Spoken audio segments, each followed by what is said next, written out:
For Pacifica Radio, I'm Christina Onnested. Russia has annexed 4 regions of Ukraine at a ceremony today: Donetsk, Kherson, Luhansk, and parts of Zaporizhia. This comes as a Russian strike in Zaporizhia killed at least 23 people and wounded dozens. Ahead of the annexation, it was one of several Russian strikes on Ukraine today. Zaporizhia's regional governor said there were at least 28 wounded when Russian forces targeted a humanitarian convoy heading to Russian-occupied territory. In a speech today, Russia's President Vladimir Putin charged the West with trying to lead a war against Russia and vowed to defend Russia's territory. The United Nations Security Council, meanwhile, has scheduled a vote this afternoon on a resolution condemning Russia's, quote, illegal so-called referenda, unquote, declaring it invalid and reaffirming the areas as Ukraine's sovereign territory. United Nations Secretary General Antonio Guterres Thursday blasted Russia's annexation. The Russian Federation is one of the 5 permanent members of the Security Council, shares a particular responsibility to respect the Charter. Any decision to proceed with the annexation of Donetsk, Luhansk, Kherson, and Zaporizhia, regions of Ukraine, would have no legal value and deserves to be condemned. The U.S. and Albania are sponsoring the resolution. U.S. President Joe Biden denounced the referendums yesterday as well. The United States, I want to be very clear about this, the United States will never recognize Russia's claims on Ukraine's sovereign territory. This so-called referendum was a sham, an absolute sham. The results were manufactured in Moscow. And the true will of the Ukrainian people is evident every day as they sacrifice their lives to save their people and maintain the independence of their country, and in defense of freedom as well. He spoke Thursday during a summit with Pacific Island leaders in Washington. A revived Hurricane Ian is bearing down on South Carolina's coast, with forecasters predicting a storm surge and floods. The mega storm caused catastrophic damage in Florida, leaving people trapped in flooded homes, and was blamed in growing reports of deaths in the state. At least 6 people are confirmed dead in Florida, including 2 who died Thursday afternoon when their car hydroplaned and overturned in a water-filled ditch, while 3 other people were reportedly killed in Cuba after the hurricane struck there Tuesday. President Joe Biden pledged federal support as he warned about the possible number of casualties. This could be the deadliest hurricane in Florida's history.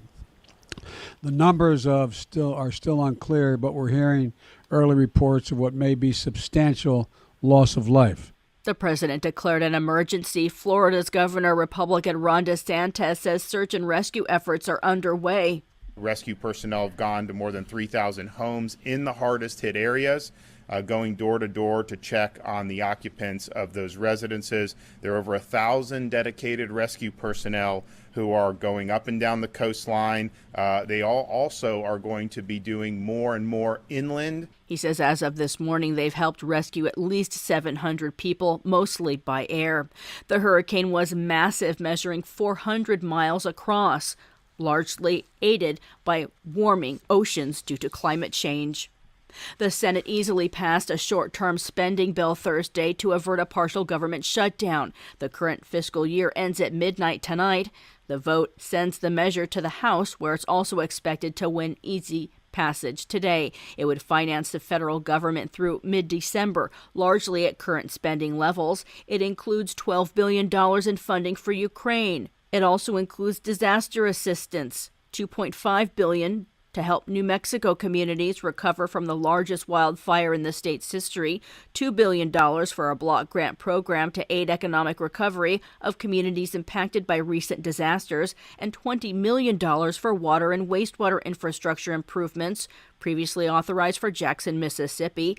$18 billion was included for FEMA to respond to current and future disasters such as Hurricane Ian. Republicans refused to agree to $22 billion the Biden administration asked for to continue the fight against COVID-19, or for the $4.5 billion it requested for monkeypox.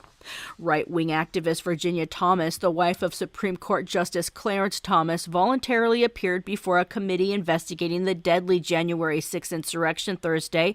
Committee Chair Benny Thompson said after the 4-hour interview, Ginny Thomas stood by the false claim that the 2020 election was fraudulent. The committee has for months sought to interview her in an effort to know more about Thomas's role in trying to help former President Donald Trump overturn the 2020 presidential election results.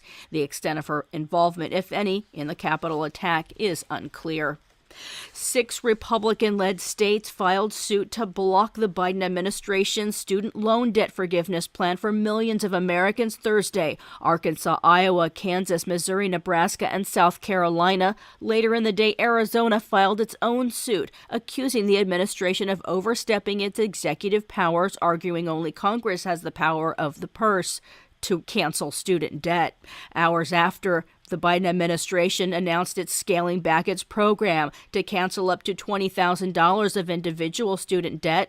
It's now excluding millions of borrowers from eligibility, those who had privately held loans and did not consolidate them with the federal government. I'm Christina Onnested, reporting for Pacifica Radio.